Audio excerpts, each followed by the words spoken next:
नमस्कार विद्यार्थी मित्रांनो, NCSMच्या नवीन अभ्यासक्रमानुसार BMS सेकंड इयर वर्षातील द्रव्यगुण विज्ञान विषयातील अशोक हे द्रव्य आज आपण बघणार आहोत.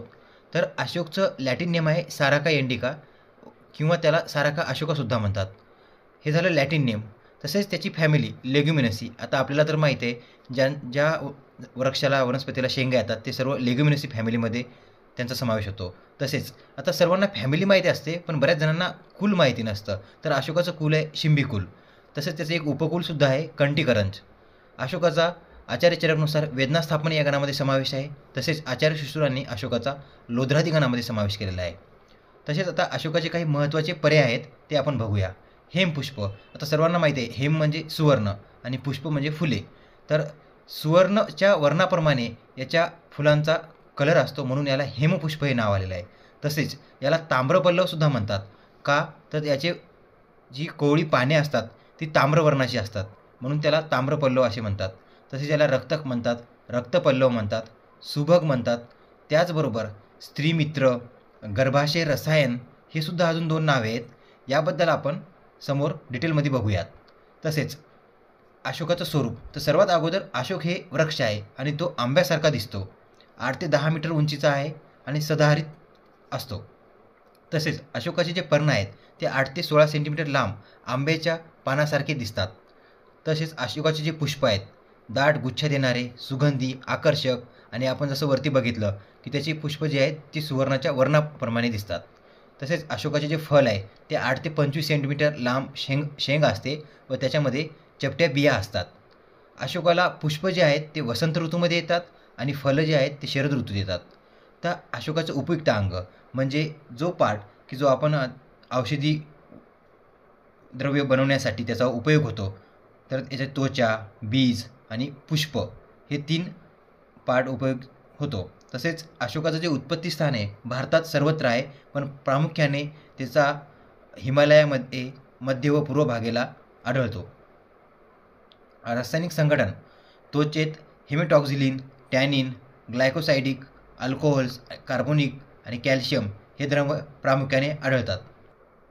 आता आपण अशोक या द्रव्याच्या महत्त्वाच्या भागाकडे आलेलो आहोत, ते म्हणजे रसपंचक. तर रसपंचकामध्ये काय काय ते आहे तर आपण अगोदरच्या पार्ट 1 भागामध्ये शिकलेलोच आहोत.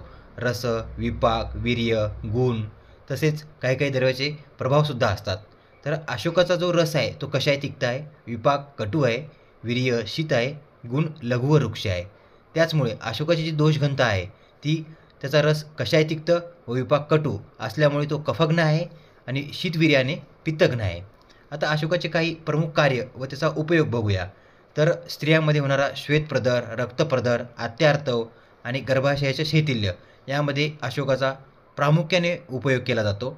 तसेच आता काही स्थानिक म्हणजे लोकल उपयोग बघू त्याचे आपण. वेदनास्थापन आणि तो विषग्न असल्यामुळे त्याचा लेप करायला सांगितलेला आहे. आता हे झाले बाह्य प्रयोग. आता काही आपण अशोकाचे आभ्यंतरतः प्रयोग बघू. अशोक कशाय रसाने व शीतवीर्याने स्तंभन कार्य करतो. तसेच तिक्त व वृक्ष असल्याने रक्तशोधन हे कार्य करतो, म्हणून त्याचा रक्तदृष्टीजन्य विकारात उपयोग होतो. तसेच शीतवीर्यामुळे वेदनाप्रधान रोगामध्ये अशोकाचा प्रामुख्याने उपयोग होतो. प्रदर व गर्भास्त्राव यामध्ये अशोकाचा कषाय रस व शीतवीर्य असल्यामुळे उपयोग होतो. तसेच श्वेत, रक्तप्रदर, अत्यार्थव, गर्भाशय हे तेल्यामध्ये सुद्धा अशोकाचा उपयोग होतो. आणि गर्भाशयाला बल देण्याचे काम अशोक करतो, म्हणून गर्भावस्थेत अशोकघृताचा प्रामुख्याने वापर करतात. त्याचमुळे अशोकाला गर्भाशय रसायन किंवा स्त्रीमित्र म्हणतात. स्त्रीमित्र म्हणण्याचे कारण स्त्रियांमधल्या मुख्य विकारांमध्ये अशोकाचा उपयोग होतो, जसे की रक्तप्रदर, श्वेतप्रदर, गर्भाशयाचे काही विकार असतील, अत्यार्थव असेल तर यामध्ये अशोकाचा उपयोग होतो. अशोकबीज. अशोकबीज हे मूत्रल आहे व अश्मरीनाशक आहे, त्यामुळेच अशोकाचा मूत्रकृच्छामध्ये उपयोग होतो. आता अशोकाची मात्रा.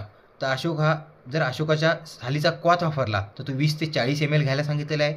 अशोकाच्या बीजाचं चूर्ण जर घेतलं ते 1 ते 3 ग्राम घेण्यासाठी सांगितलेलं आहे. आणि अशोकाच्या पुष्पाचं चूर्ण जर घेतलं ते 1 ते 2 ग्राम घ्यायचं आहे. अशोकाचे आता काही कल्प बघूया. तर त्यामध्ये अशोकारिष्ट, अशोकघृत, अशोकवटी, अशोकादिक्वाथ हे 4 महत्त्वाचे कल्प सांगितलेले आहेत. तर आता अशोकाचे आपण काही आमयिक प्रयोग बघूया. तर जसं आपण अगोदर बघितलं की श्वेतप्रदर रक्तप्रदरामध्ये अशोकाचा उपयोग होतो, त्याचप्रमाणे रक्तप्रदरात अशोकाच्या सालीचा काढा हे समप्रमाणात दुधाबरोबर घेण्यास सांगितलेलं आहे. अशोकघृत सगर्भावस्थेत घेतल्याने गर्भपात होत नाही.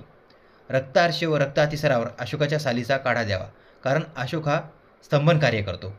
तर आता अशोकामध्ये एक भेसळ केली जाते, ती म्हणजे पॉलिथिलिया लॉंगिफोलिया या द्रव्याची. त्याला काष्ठदारू असे सुद्धा म्हणतात. आता अशोकाबद्दल रिसर्च अपडेट बघू मित्रांनो. तर रिसर्च अपडेट हे आपण अगोदर जसं आपण त्याचं कार्य बघितलं अशोका हेच म्हणजे मॉडर्ननुसार काय सिद्ध केले हे सांगतात. तर ते तुम्ही अगोदरच्या कार्यावरून लक्षात ठेवू शकता. जसं की स्पाझमोजेनिक, ऑक्सिटोसिक, युटेरोटोनिक, अँटीबॅक्टेरियल, अँटीमेनोरेझिक, अँटी कॅन्सरस आणि अँटी प्रोस्टेजेशनल.